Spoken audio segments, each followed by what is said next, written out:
Hello, buddy. Welcome back to Tin Man's Core Channel. I'm your host, Jeffrey Tin Man Taylor, and today I'm kicking off my new nighttime Spooks marathon for you guys. And the first video I'm reacting to is the very first video that he uploaded to his channel, which is called Three True Scary Stories with Rain Sounds. So, without further ado, I'm going to turn these lights off, move the camera up here for you guys, and let's get this reaction on the road in the back, shall we? Okay, here we go. This happened to me last summer.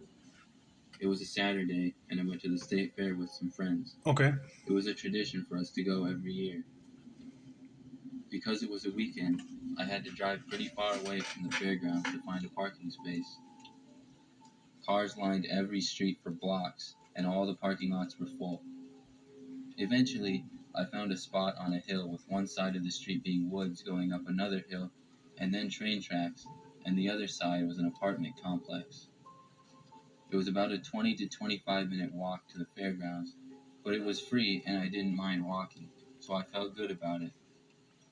After a long day at the fair, I left and walked back to my car, which my car was on, and began to walk up the hill. I saw a woman ahead of me standing on the side of the road in front of the apartment building. After a glance, I saw she was looking right at me. She appeared to be in her 40s and had a slight look of concern on her face, and seemed kind of happy when she saw me closer because she never looked away. As I approached, I wondered what she could want. Maybe she locked herself out of her apartment or something. That's what was going through my mind. Before he continues on with this story, I would like to say that yes, going to the fair is fun, but it's always crowded. Like there's so many people bumping into each other while they're trying to walk to another ride or concession stand to get more food. And you never know, fights might start happening over there, but it's always a fun time to go still. Enjoy some entertainment. But it would be kind of crazy that you're leaving and then you see a lady just standing by herself and then she gets all surprised to see someone coming to her. A lot of theories is going through my mind right now. Like, did her car break down or she get locked out of her apartment like this person's saying? Was she just dropped off there and the person that left her there did not come back?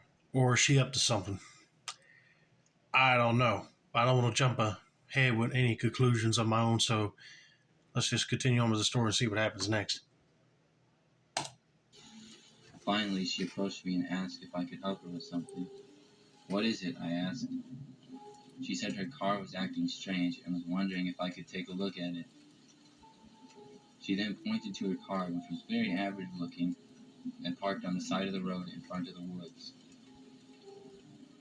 I told her that I didn't know much about cars and I was sorry, but I wouldn't be of much help.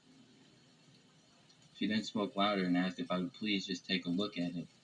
She said she had been driving it, and after she shut the engine off, the interior of the car was very hot and she didn't know why.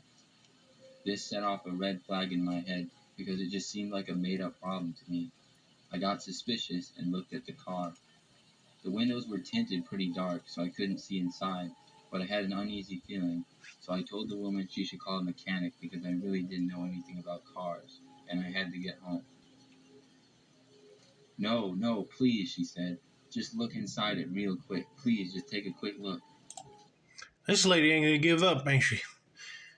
But if it's got tinted windows, I bet you there's somebody in there waiting for him to go try to help her, and then when he opens up the door, grabs him, and then they crank the car up and go. But luckily, he's knowing that something's odd about it, because there ain't no way that a car will get hot in the interior after you just turn off the engine, unless it's been sitting out in the sun for a long period of time. And tinted windows would help try to prevent everything inside from sweating really bad. But like this person said, it sounds like a made up problem just to lure somebody to help assist with the problem. She started to walk over to the car and lightly grabbed my arm. I don't know what I was thinking. I guess I felt curious, but I took a couple steps towards the car. As I got within a couple feet from the car, I thought better of it and backed away. I really need to get home, sorry, I said. The woman looked surprised, and not even 1 second later, the back door of the car swung open, and two men jumped out and started running in my direction. Without hesitating, I turned and ran as fast as I could towards my car. I was pretty fast and in good shape, so I was confident I could outrun them. I never looked back as I was running, but I could hear the footsteps pounding into the ground behind me. I was slowly pulling farther away from them. Finally, I approached my car. I pushed the unlock button over and over as I got closer to make sure it would be unlocked. As soon as I reached the car, I ran inside, slammed the door, and started the car. I drove away and sped around the corner. As I turned the corner, I barely saw the men standing back there looking at me as I drove away. I called the police and reported the incident, but I never heard anything more of it.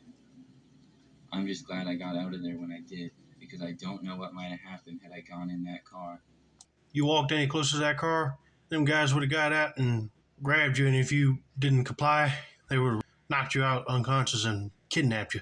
But who knows, they probably would have robbed him of his stuff and dropped him off in a ditch somewhere. You never know. But thankfully, he did the right thing and backed away from that lady since there was danger in that car. Ran to his car and unlocked it and got out of there. Man, that's creepy. When I was 12, my parents went out of town for the weekend. My sister, who was 17, was left in charge for the time. We got along pretty good, so I was excited to be able to stay up late playing video games and eat junk food. The first night, around 7 p.m., was a Friday night. My sister told me she got invited to her friend's house and asked if I minded staying home by myself. I told her I didn't care, and she left. Our bedrooms were upstairs, so as soon as she left, I shut my door and started playing Madden on my PlayStation. After about 30 minutes, I got hungry, so I went downstairs to make a frozen pizza. On the way to the kitchen, I noticed the front door was left unlocked. I realized my sister must have left it unlocked, so I locked the door out of habit and didn't think anything of it. After I made the pizza, I went back up to my room and continued playing video games. Sounds like he's living the dream. Eat a pizza.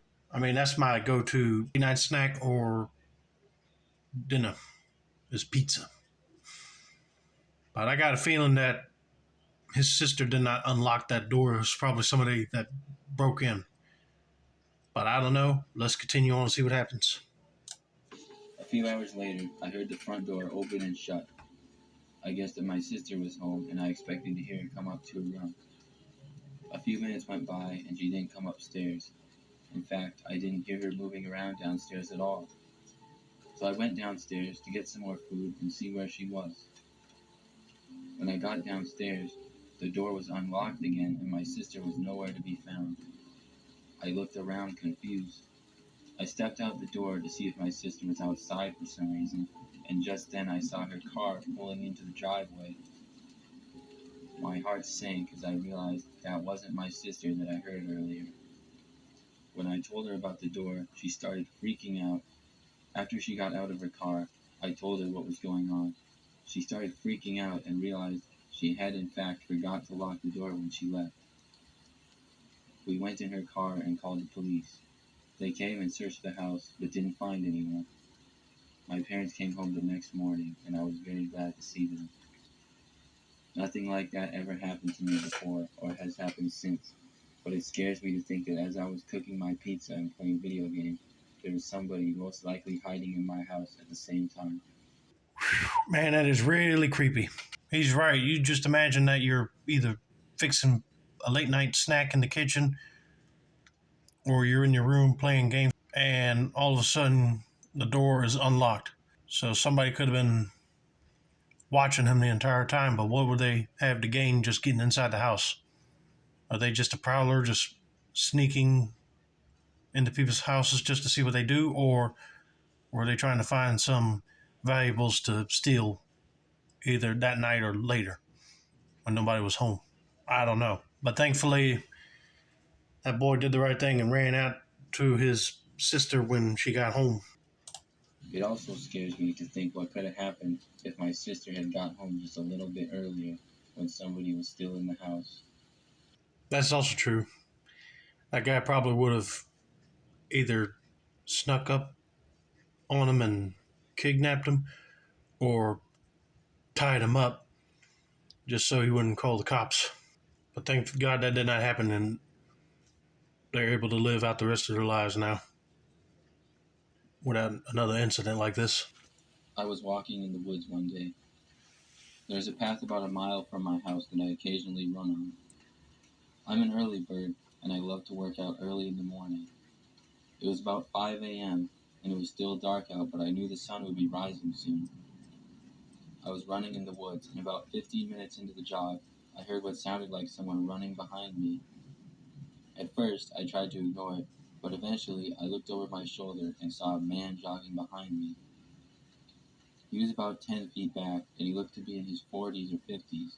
He was kind of old and dirty looking. He was not dressed for working out, which immediately made me uncomfortable. I jogged slightly faster. I knew that I was still a good 10 minutes from the end of the woods. He remained the same distance from me after I sped up for a couple minutes or so I slowed down a little to see if he would get closer to me. He slowed down as well. I tried not to think about it and just focused on my running, but I was paying attention to see if he got closer to me. Finally, I got to the end of the woods. I glanced over my shoulder one more time to see if the man would continue to follow me, but when I looked behind me, he was gone. I stood there confused. I shrugged it off and went home. I didn't jog in the woods for a couple days after that. But after that, I didn't really care anymore, and I jogged in the woods again. I was over what had happened. When I was jogging, about 5 minutes into the jog, I felt something whiz past my head into the woods next to me. I looked back to see what it was and stopped running. Just that moment, I felt something hit me in my back shoulder. It hurt pretty bad, and I looked on the ground to see a rock in front of me. Then another came flying from my head. I ducked and barely missed it. I took off sprinting as fast as I could back towards the front of the path. I heard at least 2 more rocks being thrown. When I got to the edge of the woods, I continued running all the way home. Somebody was throwing rocks at me, and I can only guess that it was the same man. I haven't been to the woods since. Yeah, that's kind of odd that another man would be in the woods while this person was exercising out there. And if they were not wearing clothes to exercise with, then what would they be doing out there? So that's weird. But it's also kind of strange and crazy that this person would actually throw rocks at the other person that was exercising. Why would they do that? I don't know. You sure did make that person scared to even go back out in that woods if you threatened them with rocks. I mean, that person could have got killed with a rock hitting them in the head. But thankfully, they got out of there all right.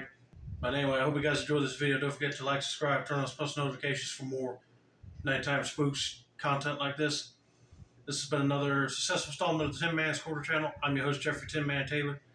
I said that's a wrap, and have a nice day.